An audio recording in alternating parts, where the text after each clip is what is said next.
Quiero comentarles que hace más de 30 años comenzamos con un proyecto que se llamaba Redescubramos Santiago del Estero, porque ya veíamos nosotros cómo se estaba poniendo en peligro nuestra identidad cultural. Veíamos que algunos maestros, o políticas educativas, mejor dicho, no profundizaban aspectos fundamentales de nuestro Santiago del Estero. Entonces, en el año 1990, más de 30 años creo, comenzamos un proyecto con un grupo de amigos sobre la base de los futuros maestros de la escuela normal, nacimos esa Victoria de Fernández, y con la conducción en ese momento de la doctora Amalia Gramajo de Martínez Modelo, que se prestó a acompañarnos. Entonces hicimos un viaje maravilloso, comenzando en la Posta de Vinará, cerca de Termas de Riondo, donde íbamos filmando todo. En ese momento mi hijo menor tenía 15 años y filmábamos con la filmadora grande, los cassettes grandes. Hicimos un trabajo de filmación de todas las charlas que iba haciendo la doctora Amalia. Como digo, comenzamos en la Posta de Vinará, seguimos por Termas de Riondo. En ese momento, 1990, visitamos el Museo Arqueológico de Santiago del Estero. Me parece que en ese momento era la directora, precisamente la doctora Amalia. Y luego seguimos la ruta de lo que ella le llamaba la ruta de la temprana evangelización. Es decir, el camino que es paralelo a la Ruta 9, pero por la izquierda. Eso fue maravilloso porque era un camino tan largo que en el caso, me acuerdo, los recibieron las autoridades de Villa Tamisqui, perdón, y el encuentro fue de los quichuistas. Por eso nosotros tratamos de siempre acordarnos del idioma ancestral, ¿no? Muy emocionante fue eso. Luego seguimos el camino hasta Ojo de Agua, Sumampa, y visitamos las pinturas rupestres de Parayacu, que también la mayoría de los docentes no las conocen. Y a veces lamentamos que cuando se hablan de viaje de estudio, a veces nos vamos fuera de la provincia y no conocemos Santiago del Estero, ¿no? Esta mañana precisamente, lo pongo como ejemplo, me visitaron dos chicos que querían saber un poquito de la historia de Fernández, de la Mesopotamia, y al final de la conversación les pregunto, ¿a dónde hacen el viaje de estudio? A Carlos Paz, le contesta. Entonces yo he aprovechado, porque me estaba grabando todo, le mandando un mensaje a la maestra. Me dijo que le invitaba a conocer la Mesopotamia santiagueña, especialmente en la región del Salado, que durante 200 años ha sido un poco el centro económico y religioso de Santiago del Estero. Esto lo pongo como anécdota nada más. Bueno, de aquel proyecto hermoso, redescubramos Santiago del Estero, lo guardamos un poco ahí, y en ese tiempo trabé amistad con la doctora Amalia, me regaló algunos libros, ella veía que yo tenía interés en la historia, entonces me orientó bastante para la profundidad del conocimiento en toda esa zona, ¿no? Y siempre ocurren las casualidades en la vida. Yo vengo de una familia que tiene 200 años en la ciudad de Fernández. No lo digo por alabarme, sino simplemente como una referencia espiritual. El arco de entrada de Fernández tiene la forma de un castillo porque cuando Fernández cumplía 100 años hizo un concurso y ganó ese proyecto que estaba como si fuese un castillo homenaje a los primeros pobladores. Les decía, vengo de una familia muy antigua. Mi padre tenía una confitería al frente del ferrocarril. Yo desde chico escuchaba a la gente hablar en quichua y hablar de sus lugares. En ese momento, Fernández siempre se ha destacado por su producción agropecuaria y entonces lo que se cargaba, melón, sandía, cebolla, lo traían en carros lo traían en sulky, en lo que podía, no había tantos camiones. Y era difícil conseguir vagones para mandar a los otros centros, ¿no? Entonces era un fluir de información que uno escuchaba todas esas cosas. Con el correr del tiempo, en uno de los festejos de Fernández, digo esto porque ahí comienza todo de lo que uno ha ido intentando cambiar, ayudar a pensar. En uno de los tantos festejos de Fernández, vino un locutor de Santiago y habla maravillas del ferrocarril, como si el pueblo hubiera nacido con el ferrocarril, que es una perspectiva a veces también equivocada que está ocurriendo ahora. Entonces, en ese momento me trae a la memoria todo lo que yo venía escuchando. Pero ¿cómo? No es solamente Fernández, sino todo el entorno histórico, geográfico, cultural. No es solamente un pueblo, sino todo un entorno que se mueve detrás del todo. Entonces me parecía injusto de lo que se estaba diciendo. Y entonces digo, ¿por qué no escribo un libro? Los pueblos antes de las vías, lo que existió antes de la llegada del tren. Porque cuando uno comienza a hablar, te das cuenta de que el pueblo está rodeado de parajes que tienen su historia. Ahí tomo contacto también con una hermosa canción de dos bandeños, Cristóforo Juárez, un gran maestro, y Carlos Carabajal. Y escuché el Chasqui Venancio Caro, una canción hermosa que debería estar en todas las escuelas porque es una clase de historia. Y entre otras cosas que decía, lo pongo aquí en este libro, de la época de Belgrano, habla de 1812, habla del Chasqui Venancio Caro, y entonces habla de la estancia El Rosario.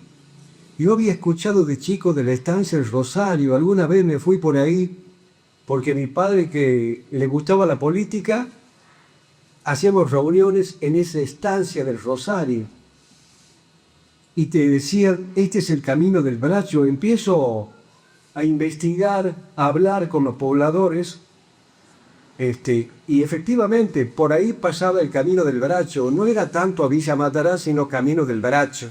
Así dice la canción. Coincidía con lo que me decían los pobladores. Así que todo eso lo he volcado en este libro, que también tengo que decirles como una cuestión personal. Estoy hablando de las motivaciones que me llevan a profundizar todo esto. Mi madre, apellido Peñatena, vivió en un pueblo de indios a 5 kilómetros de Fernández, en un lugar que se llama Mágela.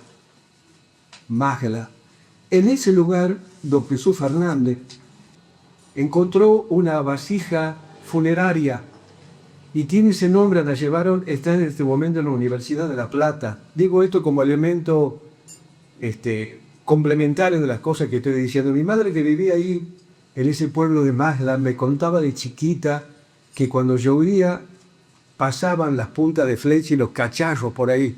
Y cosas que se van sumando como para decir, esto es lo que me interesa. En este libro también pongo el caso de la posta de Villarrobles. Trato de idealizar un camino que en ese momento había desde los lugares más importantes que tenía la Mesopotamia, desde Villarrobles hasta Villa Matará, porque antes le daban mucha importancia, había centralidad de toda la población con los ríos. La parte central de la vida estaba en los ríos, ¿no? Todas las poblaciones aborígenes se manejaban, cazaban, recolectaban en esta relación que había.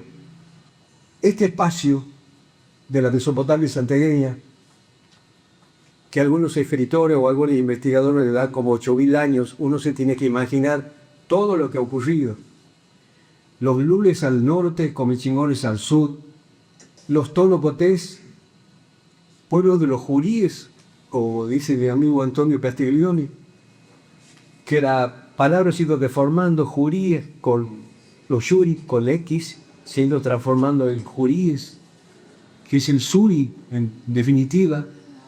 Por eso los juríes siempre hacen la fiesta del suri, porque antes poblaba mucho todo él. Les quiero decir, el espíritu que habitaba en Santiago del Estero, es de Santiago del Estero, que todas las tribus venían por sus necesidades, y aquí había mucha riqueza. Ninguno dice, tierra de nadie, tierra de todos, y así era. Y ahí se plantea, luego entre los investigadores, la primera diferencia. El quichua, ¿los trajeron los españoles o lo trajeron los incas? En esto quiero destacar un detalle. Hace varios años la UNESCO declaró Patrimonio de la Humanidad el Camino del Inca. Lo que se ve bien alguna vez que alguno ha viajado es el puente del Inca allá en Mendoza. El Camino del Inca prácticamente viene por la Ruta 40, paralelo a la cordillera de los Andes. Ese es el Camino del Inca declarado por la UNESCO. Pero yo quiero destacar, porque está presente, además ha hecho un gran trabajo de investigación, Antonio Castiglione, que señala con mucha investigación, con mucho estudio, que el Camino del Inca también ha llegado a Santiago del Estero. Y no se ha quedado únicamente en investigación, sino que ha hecho el planteo en la Universidad de Cusco, para que haya un reconocimiento de esto que estoy diciendo. Porque una de las objeciones que quizás existiera en ese momento, que el camino del Inca era pura piedra. Entonces, ¿cuáles eran las referencias? Pero claro, ¿cómo no va a ser de piedra si del camino paralelo a la cordillera de los Andes? En este caso de Santiago del Estero, no podría ser de piedra porque no existe, pero hay referencias precisas que hace Antonio en ese libro como para distinguir. Digo esto porque es uno más de los grandes debates que existen en Santiago del Estero como su fundación. Núñez del Prado, 1550, Aguirre, 1553, solo elemento que se discute en este momento, que lo hice en el año 2013, cuyo prólogo también es de Antonio Castiglione y una amiga, compañera de estudio de la Escuela Normal, la hija de don Domingo Bravo, María Inés Bravo, ha hecho el prólogo de este libro, ¿no? Yo nunca había escrito un libro, me dedicaba a la escuela y también me dedicaba a la política, había hecho escritos relacionados con educación fundamentalmente. Entonces la gente de Villarroble no tenía fecha, amigo Brisula, fecha de fundación. No tenía fecha de fundación Villarroble. Y me encarga, ¿por qué no haces una investigación y podemos ver cuándo han nacido? No podemos hacer la fiesta del pueblo porque no tenemos fecha, una de las tantas incógnitas que hay en la historia. Y bueno, me pongo a caminar un poco el interior. Yo lo conocía mucho a Villarroble por la cercanía de Fernández. Y comienzo con la bajada en el departamento Banda, cuna de un prócer bandeño, Manuel Besares. Ahí nació. Y entonces, ¿cuál era la investigación? Era conversar con los pobladores. La bajada es un lugar histórico en el Río Dulce, estoy hablando antes del puente carretero, por eso le decían la bajada. Toda la producción de la Banda y del departamento Roble iba por la bajada y lo desembocaba en la calle Alsina, la calle Alsina. Y me comentaban algunos descendientes de los primeros boteros, el tamaño de los botes, que a veces llevaban los sulti arriba y los caballos los iban tirando. Así que todos esos elementos los he ido recogiendo en la continuación de este libro, Paseando por el Camino Real, continuación de primeros, que era un análisis, un estudio, como digo, después de la bajada. Pasamos por los áreas también, visitando, conversando, con Villarroble, que tiene elementos históricos increíbles que la mayoría de la gente de Santiago, de la Banda, no lo conoce. Allí tienen un cementerio donde están las tumbas de los 5 muertos de la batalla de Pitambalá, donde comenzó la autonomía santiagueña. También me tengo que acordar del árbol de Santo Domingo, siguiendo ese camino por la Ruta 1, el viejo Camino Real, que también donde fue fusilado el coronel Borges, ¿no? Siguiendo con esto, en Villarrobles fueron velados los restos de los 5 muertos del combate de Pitambalá y el coronel Borges. Voy a decir la fecha como para tratar de tener una imaginación sobre esto. El combate de Pitambalá fue el 26 de diciembre de 1816, a pocos meses del Congreso de Tucumán, ¿no?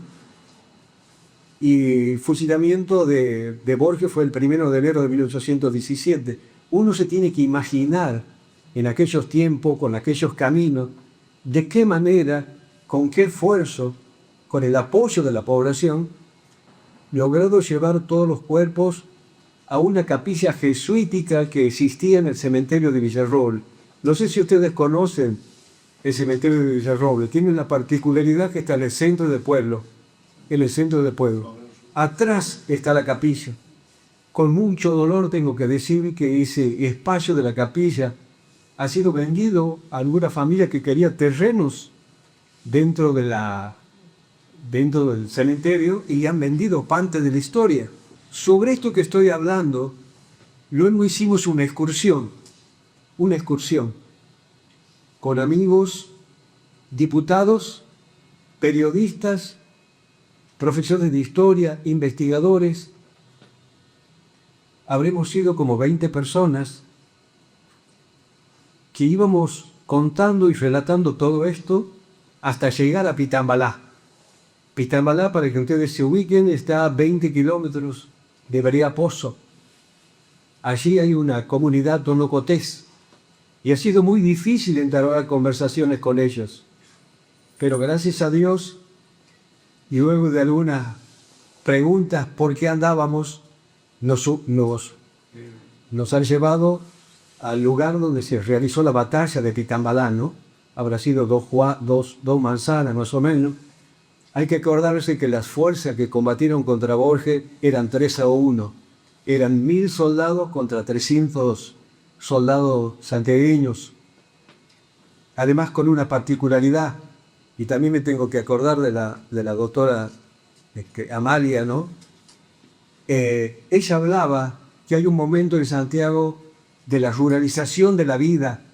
No se podía vivir mucho en Santiago por lo inconveniente que significaba las inundaciones fundamentalmente.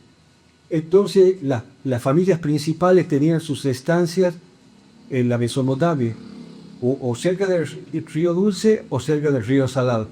Por algo, ahí en Villa Matará, por algo, Juan Felipe Ibarra y la familia Taboada han vivido allá. Era en ese momento lo más importante que tenía Santiago del Estero. Y en esa ruralización de la vida, los estancieros más importantes tenían muchos peones que se convertían en soldados cuando la situación así lo ameritaba, como fue Urquiza, como fue Rosas. Y en ese momento del combate de Pitambalá, participaron estos soldados santiagueños, pero no con las armas que lo hacían los soldados del Ejército del Norte. Estoy hablando de una tacuara con un cuchillo en la punta para dimensionar esto que estoy hablando.